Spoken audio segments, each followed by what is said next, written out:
हमारे साथ बात करने के लिए राम नरेश यादव जो पूर्व मुख्यमंत्री थे उनके बेटे कमलेश यादव जी मौजूद हैं। इनसे शुरुआत करते हैं।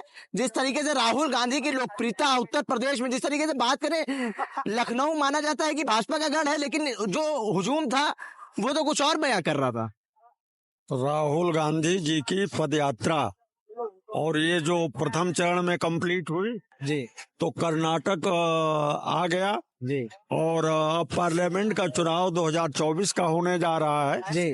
राहुल गांधी जी की न्याय यात्रा एकदम से समझिए कि नौजवान, किसान, छात्र देख रहा है कि कितने साल से बेरोजगार है, उम्र उसकी खत्म हो गई, वो सब मिल करके और बीजेपी को हटाने का काम करेंगे। राहुल जी की ये न्याय यात्रा से नौजवानों में जोश इतना बढ़ गया है कि नौजवान तो एकदम मतवाला हो गया है। राहुल गांधी जी के नाम पर वोट करेगा और बीजेपी को सत्ता से उखाड़ फेंकेगा।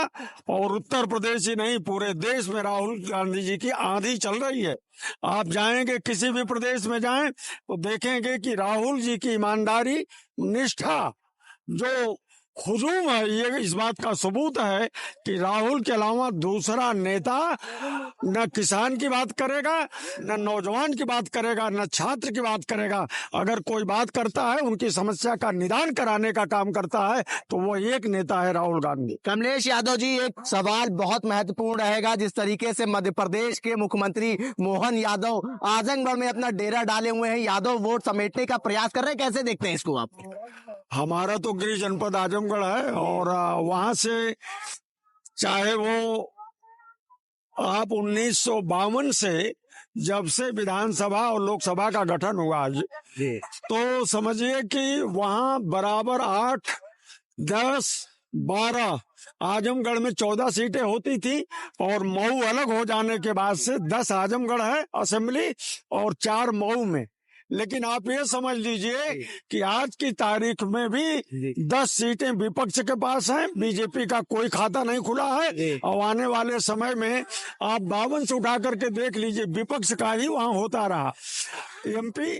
और राहुल जी जब से आए हैं तो अब लोग कांग्रेस की तरफ देख रहे हैं। समाजवादी अगर समझौता करेगा, समझ आ जाएगी समाजवादी को और खास तौर से अखिलेश भाई को, तो निश्चित रूप से दोनों मिल करके जब लड़ेंगे तो एक नया गुल खिलेगा और वह कमलेश इंडिया गठबंधन की सरकार बनने से कोई रोक नहीं। इसी मुद्दे पे मैं आ रहा था। आज सूत्रों के हवाले से बड़े चैनलों पे यह खबर चलाई गई कि गठबंधन उत्तर प्रदेश में समाजवादी पार्टी और कांग्रेस का टूट गया।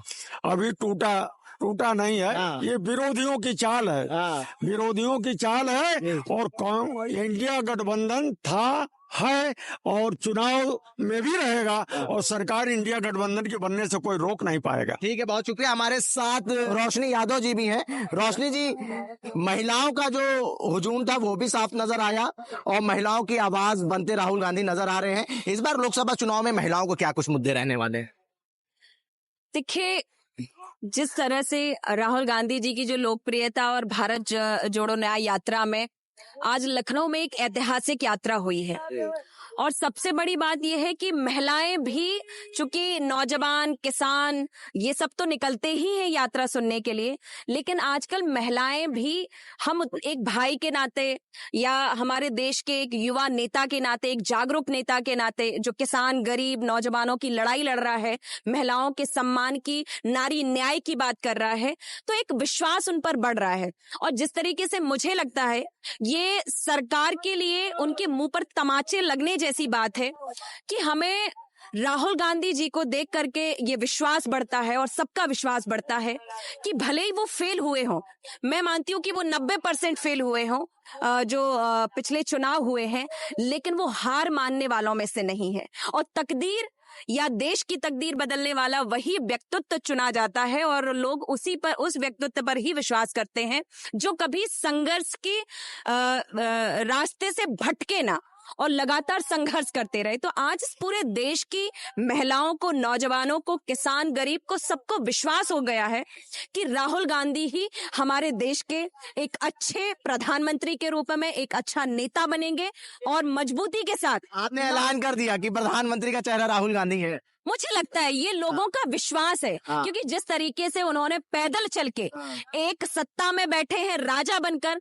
जो अपने सिंहासन से अगर कोई उनको एक शब्द गलत कह देता है तो वो उसको जेल में डालने का काम करते हैं, ईडी और उनकी जांचें बिठा देते हैं। और वहीं राहुल गांधी जी एक सौम्य छवि को लेकर के चलते हैं, इसका एक संदेश जाता है। और आप जगह जगह देखें कि जहां उनकी यात्रा को रोकने का प्रयास किया जाता है, उसके बाद भी लाखों लोगों का जनसैलाब है, तो ये वोट कहाँ जाता है। और आज सवाल देखा होगा अब आज आपने कि सुप्रीम कोर्ट ने एक बहुत ही ऐतिहासिक निर्णय दिया है कि भारतीय जनता पार्टी सत्ता का किस प्रकार से दुरुपयोग कर रही है, और ये केवल और केवल झूठ का पर्दा ओढ़ करके सत्ता का दुरुपयोग करके सत्ता की चाबी अपने हाथ में रखना चाहते हैं कि उस ताले को कोई ना खोल पाए। लेकिन अगर हम विपक्ष इस बात पे अड़ते, अगर कोई बात रखते, तो उनके जो अंधभक्त हैं, मोदी अंधभक्त या सत्ता के अंधभक्त, वो सवाल उठाने लगते हैं। लेकिन आज सुप्रीम कोर्ट के लिए क्या कहेंगे?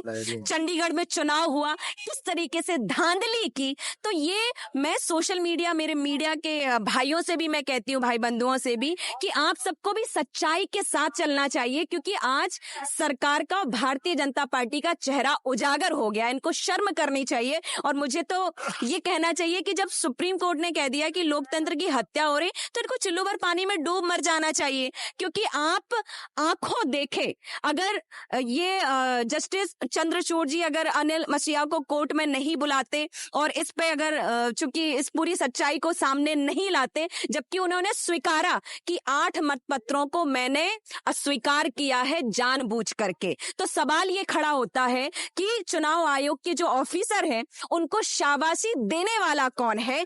किसके डर और भय मिटा करके वो किसके कहने पे ये काम कर रहे थे कि जो इलीगल तरीके से आपने वोटिंग करवाई? क्वेश्चन करेंगे आप, कांग्रेसी ये क्वेश्चन करेंगे कि किसके बिल्कुल इशारों पे करना ये सब चाहिए, चीजें करी गई? बिल्कुल। और देश को इनका ये झूठा चेहरा देखना चाहिए कि किस तरीके से ये सत्ता के प्रति इतनी लालसा रखते हैं, इतना सत्ता में मदमस्त हो गए हैं कि ये हर गरीब को कुचल रहे हैं, किसान को कुचल रहे हैं, युवाओं के रोजगार पे बात नहीं करते, महिलाओं की सम्मान पे बात नहीं करते।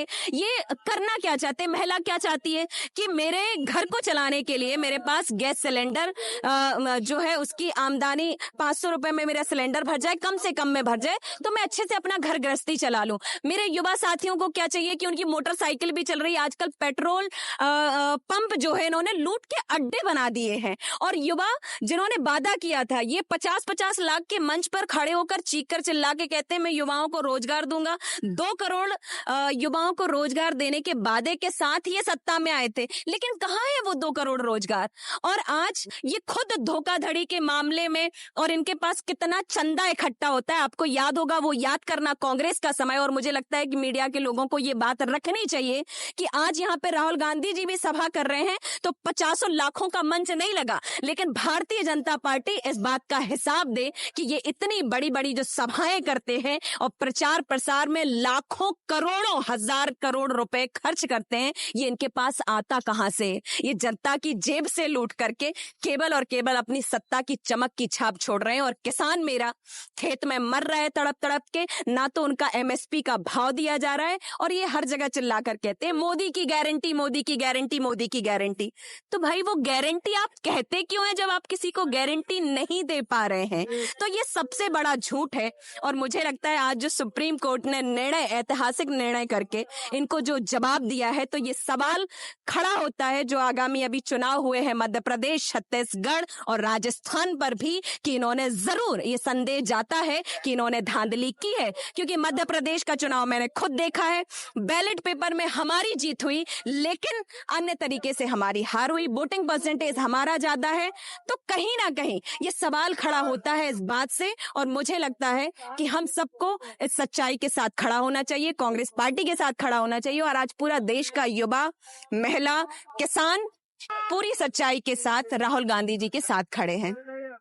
रोशनी यादव थी, उन्होंने बड़ा सवाल करा है कि जिस तरीके से मध्य प्रदेश और छत्तीसगढ़ में कांग्रेस की हार हुई है, वो कहीं ना कहीं यही दर्शाता है चंडीगढ़ जैसे मेयर का जो चुनाव हुआ था उसमें जो बेईमानी हुई है, हो सकता है कि उसी तरीके से बेईमानी छत्तीसगढ़ और मध्य प्रदेश के चुनाव में हुई हो।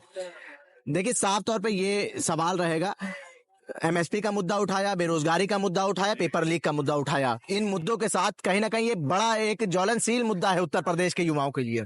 बिल्कुल, और मेरा ये मानना है कि अब युवा जागरूक हो रहा है।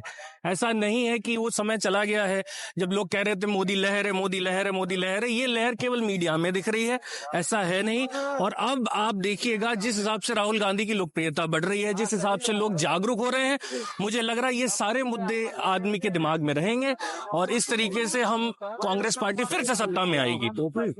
जी जी, हमारे साथ वरिष्ठ पत्रकार सैफुल इस्लाम जी भी मौजूद हैं। सर, उत्तर प्रदेश तो कहीं ना कहीं भाजपा दावा करती है कि इस बार 80 से 80 सीट हम लाएंगे। कैसे देखते हैं इस दावे को, क्योंकि माना भी जाता है कि भाजपा के लिहाज से बहुत मजबूत है उत्तर प्रदेश। आपने देखा ज्वालामुखी, उसकी खामोशी बड़ी खतरनाक होती है। उत्तर प्रदेश के अंदर जो खामोशी है इस वक्त, वो ज्वालामुखी की खामोशी है जो फटने की कगार के ऊपर है। और जब वो फटेगा तो सारी परिस्थितियां बदल जाएंगी आपके सामने। पब्लिक असहाय है, परेशान है, रोजगार के लिए परेशान आदमी जो है, वो नौजवान परेशान है। आप जो कांग्रेस की स्कीम थी उसके अलावा कौन सी स्कीम चलाई, आप बताइए।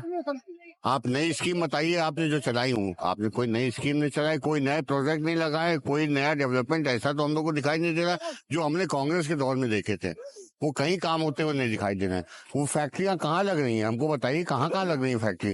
फैक्ट्रियां लगेंगे नहीं, डेवलपमेंट होगा नहीं, रोजगार मिलेगा नहीं, हम अपना पेट कहाँ लेके जाएंगे। इस देश का नौजवान अपने पेट को कहाँ रख दे, आप बताइए। उसके लिए काम करिए। भगवान का मकसद क्या होता है, अपने जो जनता है, जो उसकी जो मखलूक है, खुदा अपनी मखलूक की परवाह करता है।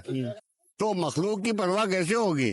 मखलूक की तो खिदमत तभी होगी, उसका काम तभी होगा, जब उसको रोजगार मिलेगा, रोटी मिलेगी, कपड़े मिलेंगे, खाने को ताकत देने वाली चीजें मिलेंगे, तब ऊपर वाला खुश होगा ना। कमलेश यादव जी, कुछ बोल रहे थे आप कि जो कांग्रेस ने बनाया उसको भी भाजपा ने भेज दिया। जितना भी कांग्रेस ने पंडित जवाहरलाल नेहरू से लेकर के राजीव गांधी, नरसिम्हा राव और इन लोगों ने जितनी फैक्ट्रियां बनाई थी, उनको बेच करके कौड़ियों के भाव अडानी से लेकर के और अंबानी तक बेच करके, और सारे पैसे का कमीशन बीजेपी के खाते में किसी न किसी रूप में जा रहा है।